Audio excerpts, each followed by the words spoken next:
बिस्मिल्लाहिर्रहमानिर्रहीम, अस्सलाम वालेकुम।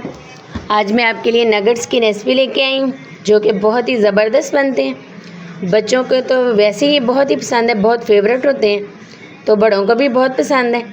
तो बनाना तो बिल्कुल ईजी है, बहुत आसान इसकी रेसिपी है, लेकिन बाज़ार से कहीं बेहतर बनेंगे। और बाज़ार वाले काफ़ी महंगे भी मिलते हैं। 2 मैंने ब्रेस्ट के पीस लिए हैं और 4 ब्रेड पीस हैं, इसका हम इस्तेमाल करेंगे। तो सबसे पहले मैं बड़े बड़े पीसेस में काटूंगी चिकन को। तो इस तरह से मैंने चिकन के पीस कर लिए। तो जो ब्रेड है इनकी साइडें हमें उतार देंगे, ये हमें नहीं चाहिए, लेकिन इनको भी हम ज़ाया नहीं करेंगे, इनके हम ब्रेड क्रम्स बना लेंगे। तो ये जो हमारे घर में नगेट्स तैयार होंगे बहुत ही ज़बरदस्त तैयार होंगे। बाज़ार से जो हम ख़रीदते हैं वो काफ़ी महंगे मिलते हैं, तो घर में ये ढेर सारे नगेट्स तैयार होंगे और काफ़ी बाज़ार से काफ़ी ज़्यादा अच्छे होंगे, बहुत मज़े के बनेंगे। आप इन्हें बना के फ्रीज़ कर लें और जब आपका दिल चाहे फ्रीज़र से निकालें इनको और फ्राई कर लें। बच्चों को लंच बॉक्स में भी दे सकते हैं और स्नैक के तौर पे चाय के साथ भी आप खा सकते हैं, बहुत ही मज़े के लगेंगे। तो इस तरह से ये मैं चिकन सारा मैंने चॉपर में ऐड कर दिए, साथ ही हम इसके ब्रेड ऐड कर देंगे। इसमें ज़्यादा मसाले नहीं जाते, इसमें ज़्यादा काली मिर्च और नमक का इस्तेमाल होता है और अदरक लहसुन का पाउडर जाता है। तो मैंने 1 चम्मच नमक है इसमें ऐड किए और 1 चम्मच हम इसमें काली मिर्च का पाउडर इस्तेमाल करेंगे।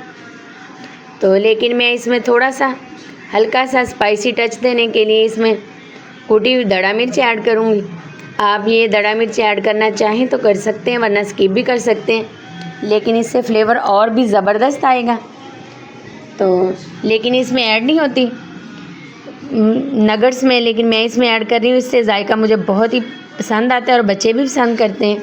साथ ही हमने इसमें लहसुन पाउडर ऐड कर दिए हैं 1/2 चम्मच और अदरक पाउडर भी हम इसमें 1/2 चम्मच ऐड कर देंगे। बस यही चीज़ें इसमें जाएंगी तो हमारे नगेट्स बहुत ही ज़बरदस्त बनेंगे। तो आप भी इस तरह से बनाइएगा, पूरी रेसिपी देखिएगा, स्किप मत कीजिएगा। तो अब मैंने इसको चॉप कर लिया, अच्छी तरह से मिक्स हो गए सारी चीज़ें। तो अब हम इसको एक बाउल में निकाल लेंगे, फिर हम इसके नगेट्स बनाएंगे। तो ये जो हम नगेट्स बना रहे हैं, आज मैं आपको ये फ्रीज़ करने का तरीका बताऊंगी कि किस तरह से हम इनको फ्रीज़ कर सकते हैं।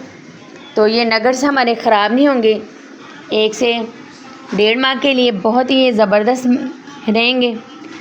तो जब दिल चाहे आप निकालें और बच्चों को दें, खुद खाएं, इतने मज़े के लगते हैं ये।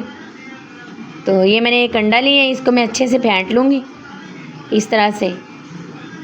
और ये जो मैं ब्रेड क्रम्स इस्तेमाल कर रही हूँ ये भी घर के बने हुए हैं। तो 2 मैंने ब्रेड लिए और उनको मैंने अच्छे से चॉप कर लिया, तो वो ब्रेड क्रम्स बन गए। अब हम थोड़ा सा मैंने हल्का सा पानी लगाया हाथों को और इस तरह से ये मैं इसकी शेप दे लूँ। आप कोई भी शेप दे सकते हैं नगेट्स की, तो मैं इस तरह की शेप दे रही हूँ। सबसे पहले हम इसको अंडे में डिप करेंगे, फिर इसके ऊपर ब्रेड क्रम्स लगा लेंगे। इतना ये ज़बरदस्त जायका आएगा कि बार बार घर वाले फरमाइश करके आपसे ये नगेट्स बनवाएंगे और बाज़ार से आप ख़रीदना भूल जाएंगे, इतने ये ज़बरदस्त बनेंगे। बहुत मज़े की रेसिपी और मैंने पूरी डिटेल के साथ आपको बताई है। तो ये देखिए, अब मैंने सारे नगेट्स तैयार कर लिए। अब इस टाइम पे आके आप किसी भी एयर टाइट डिब्बे में डाल दें, या वो एयर टाइट बाज़ार से मिलते हैं पैकिंग में पैकेट भी, उसमें ऐड कर सकते हैं और फ्रीज़र में रख लें और फ्रीज़ कर लें। जब दिल चाहा निकालें और फ्राई करें, तो बहुत ही ये मज़े के लगेंगे। दुआ में याद रखें, अल्लाह हम सबको अपने हिफ्ज़-ओ-अमान में रखे। तो इस तरह से नगेट्स बना के ज़रूर ट्राई कीजिएगा और कमेंट्स में भी लाजमी बताइएगा कि आपको मेरी ये रेसिपी कैसी लगी। अल्लाह हाफ़िज़।